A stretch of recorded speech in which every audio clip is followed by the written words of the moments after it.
नमस्कार प्यारे बच्चों।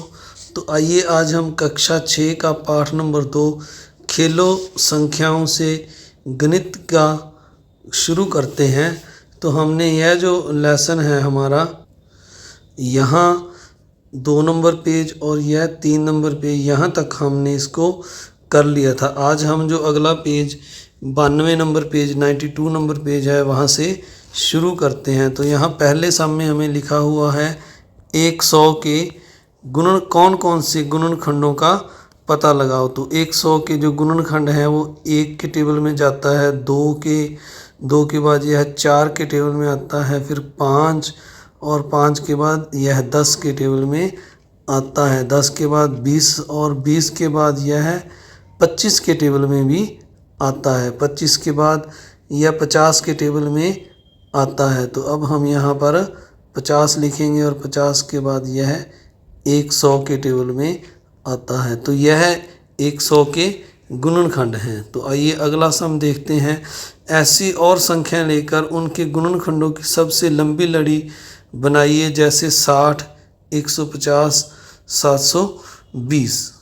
तो आपने ये कैसे करना है, एक मैं सम आपको करके इसकी लंबी लड़ी बनाकर दिखाता हूँ। जैसे हमने यहाँ पर पहले 60 ले लिया है, तो अब 60 के हम क्या करेंगे, लघुत्तम करेंगे, यानी एलसीएम करेंगे। तो हम देखते हैं ये जो 60 है 2 के टेबल पर डिवाइड हो रहा है, तो पहले इसको हम 2 के टेबल पर डिवाइड करेंगे। अगर हम 60 को 2 से डिवाइड करें तो ये हमारे पास 30 आ जाएगा। अब 30 को फिर हम 2 के टेबल पर डिवाइड करें तो यह हमारे पास 15 आ जाता है, और 15 को अगर हम 3 के टेबल पर डिवाइड करें तो 5 आ जाएगा। अब 5 के टेबल में आ रहा है, तो 5 एकम 5। तो इस तरह से 60 के जो हमारे गुणनखंड हैं 2 गुणा 2 गुणा 3 गुणा 5, तो यह जो है हमारे अभाज्य गुणनखंड हैं 60 के। अगर हम इनको मल्टीप्लाई करें, 2 2 जा 4,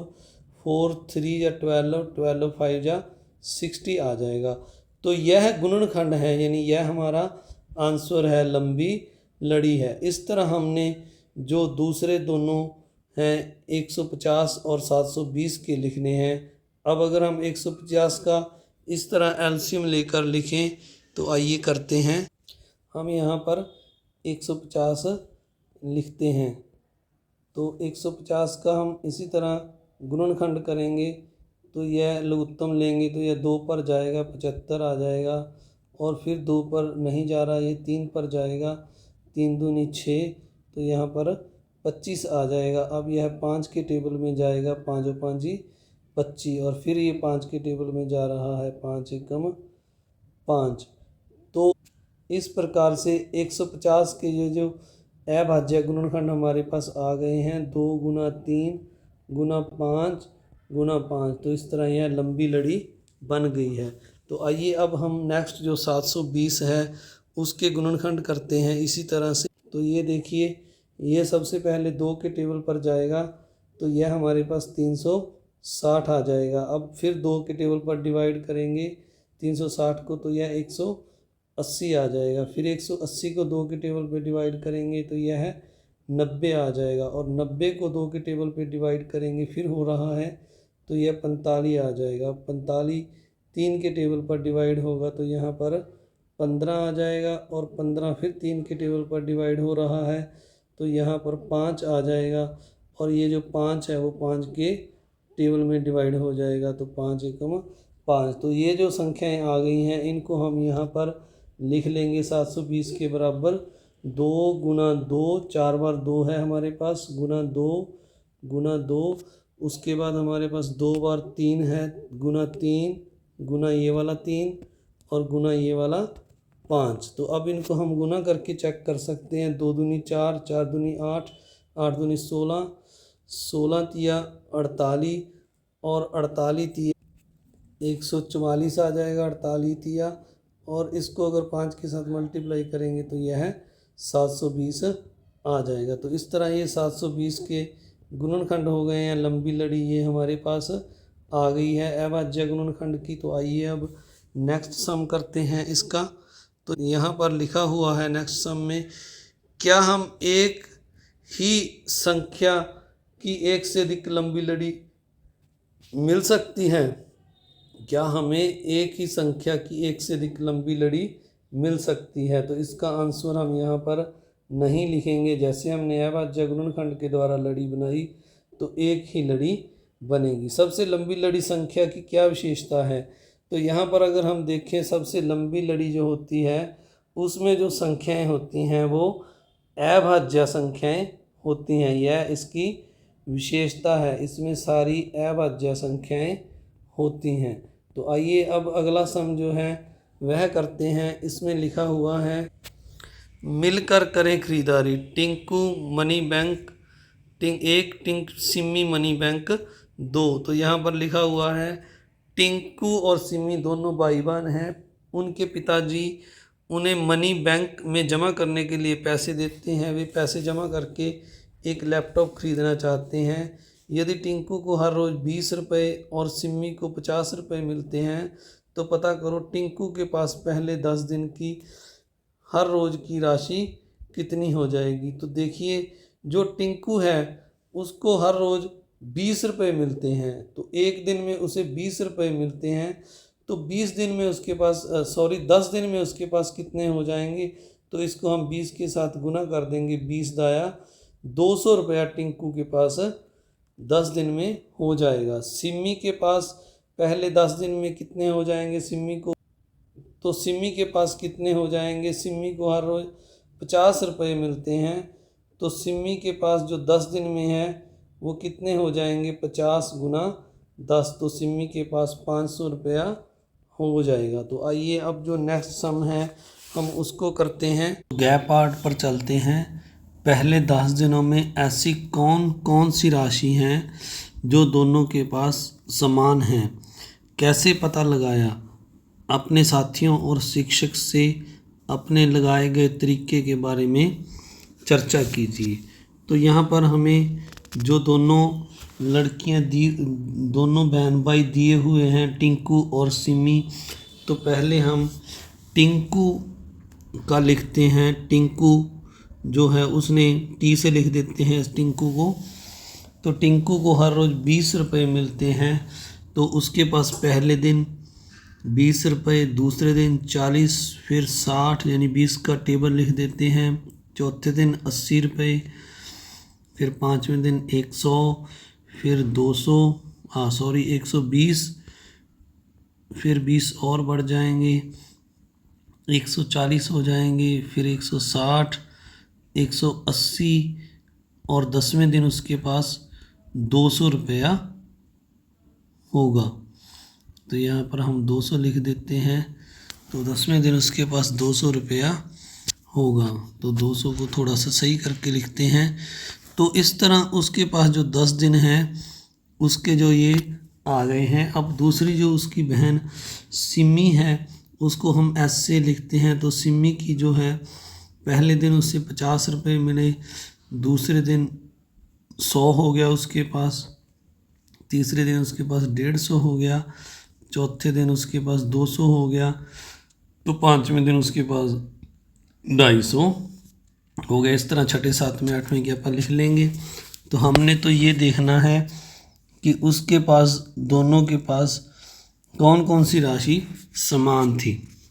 तो उसके पास अगर हम देखें तो जो ये 100 रुपया है दोनों के पास समान है, और एक 200 रुपया जो है दोनों के पास समान है। तो और कोई राशि हमें समान यहाँ पर दिखाई नहीं दे रही। तो जो अगला सम है हमारा उसमें लिखा हुआ है कि दोनों के पास एक महीने में कुल मिलाकर राशि कितनी होगी। तो देखिए, जो टीना है उसको हर रोज़ उसको हर रोज़ 20 रुपये मिलते हैं। तो उसके जो एक महीने के यानी 30 दिनों के हम 30 के साथ मल्टीप्लाई कर लेंगे तो उसके पास 600 रुपया एक महीने में हो जाएगा।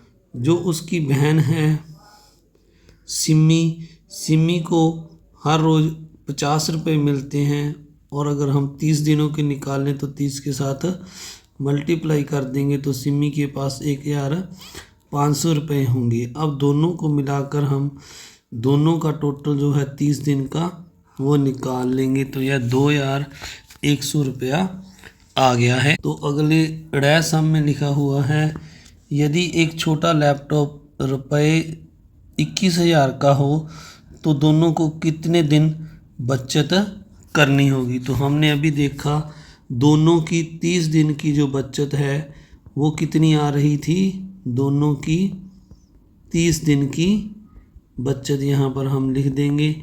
तो दोनों की 30 दिन की बचत जो है हमने ऊपर लिखा जो है 2100 रुपया आ रही है।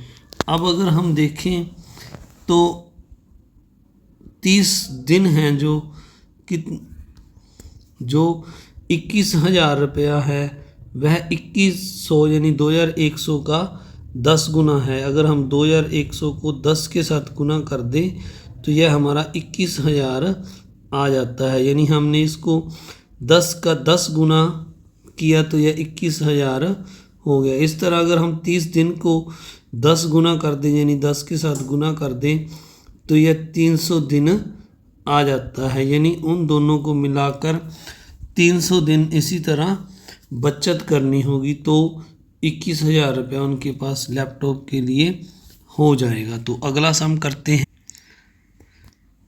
खेलो पजल संग। क्या आपको पहेली बुझाने में मज़ा आता है? ज़रूर आता होगा, सभी को आता है। मज़ा पहेली बुझने में है। एक पहेली है जिसका नाम है केन केन।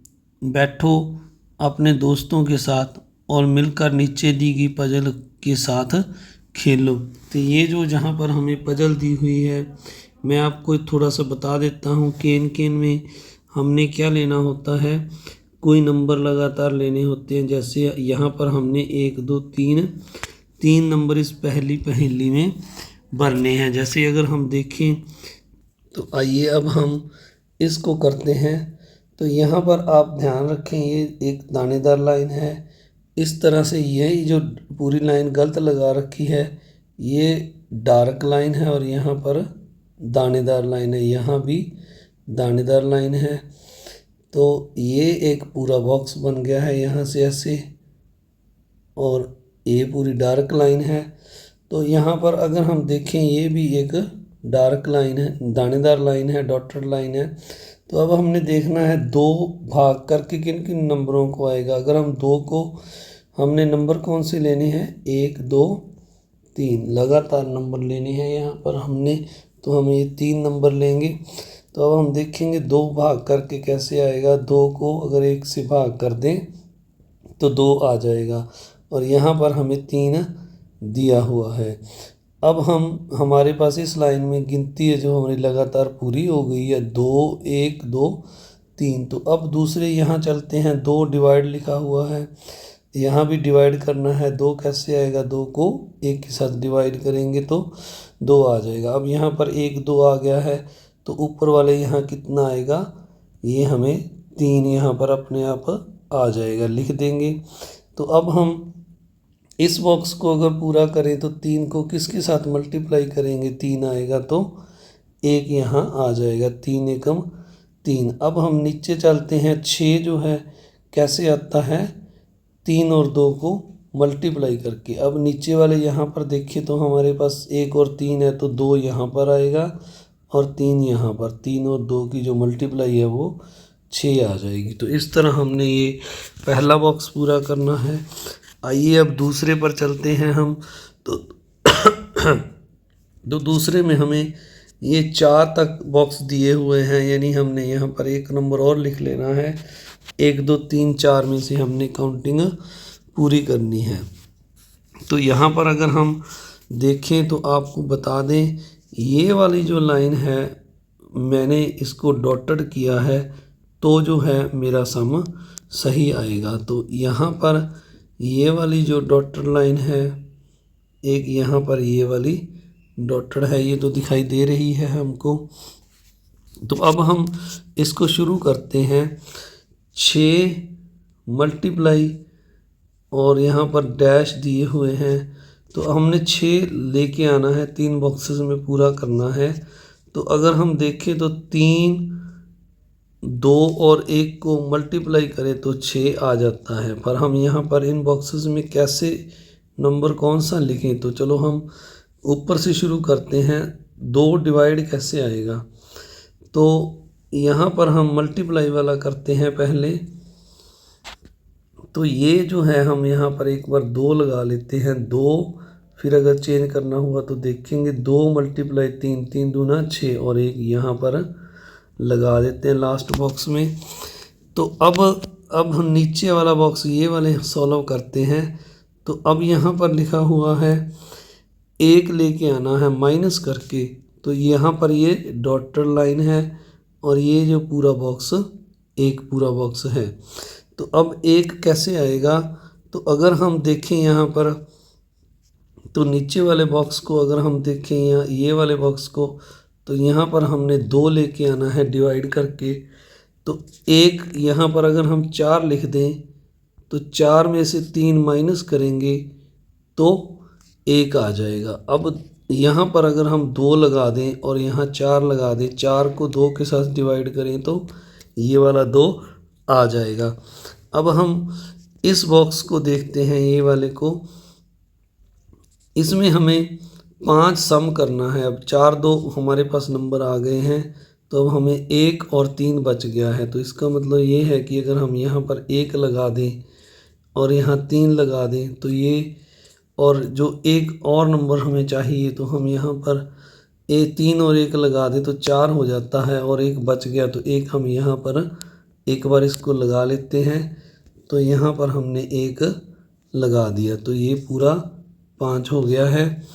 अब हम ऊपर की तरफ देखते हैं, यहाँ पर 2 और 3 पहली लाइन में ऊपर है।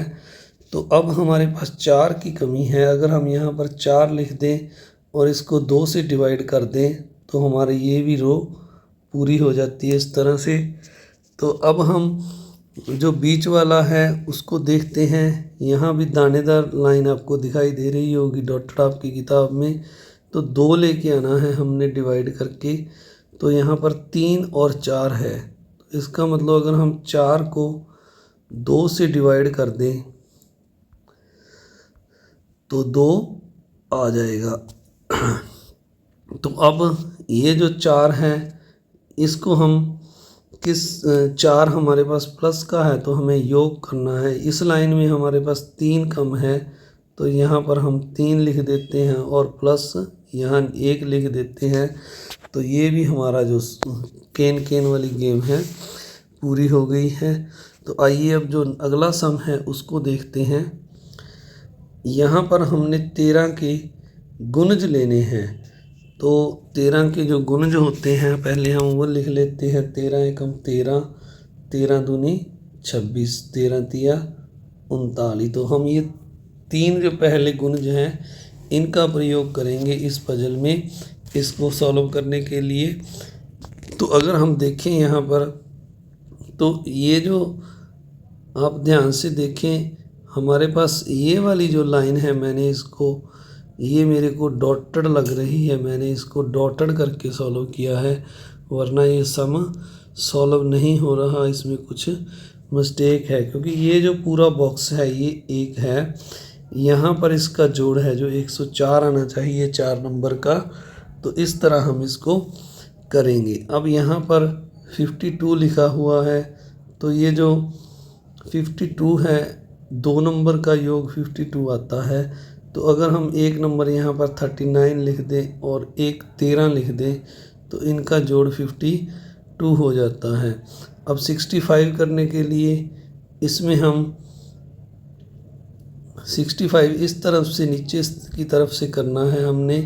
तो 65 के लिए हमें 39 और 26 यहाँ लिखेंगे, तो ये तीनों ऊपर वाली पहली लाइन में तीनों नंबर आ गए, 13, 26 और 39। अब अगर हम नीचे की तरफ चलें तो यहाँ पर 26 और 39 हमने लिख दिया है, ये यहाँ पर 13 अपने आप पड़ा है। तो अगला जो है ये वाला जो कॉलम है हम इसको पूरा करते हैं। अब यहाँ पर हमने जोड़ है जो 104 बनाना है।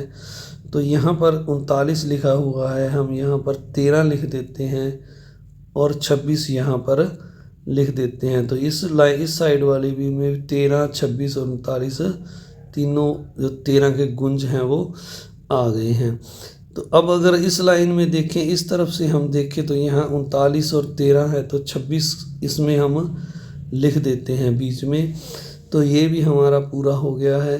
तो अब अगर हम नीचे की तरफ यहाँ पर देखें तो यहाँ पर कौन सा गुणज कम रह गया है, 39 लिख देंगे। तो अब इनको हम चारों को जोड़ेंगे तो इनका जोड़ 104 आ जाएगा। इस तरह से प्यारे बच्चों आपने इस वर्ग पहेली को जो है पजल बनी हुई है, जो इसको हमने सॉल्व करना है। और इसमें नीचे लिखा हुआ है, क्या तुम ऐसे पजल बना सकते हो? कोशिश करो पजल बनाकर दोस्तों को हल करने को कहो। तो आप सभी का इस वीडियो को देखने के लिए बहुत बहुत धन्यवाद। मिलते हैं अगली वीडियो में नए लेसन के साथ। तब तक आप इस वीडियो को लाइक करें, शेयर करें, और जिन्होंने अभी तक मेरे चैनल को सब्सक्राइब नहीं किया उन्होंने चैनल को ज़रूर ही सब्सक्राइब करना है। Thank you very much.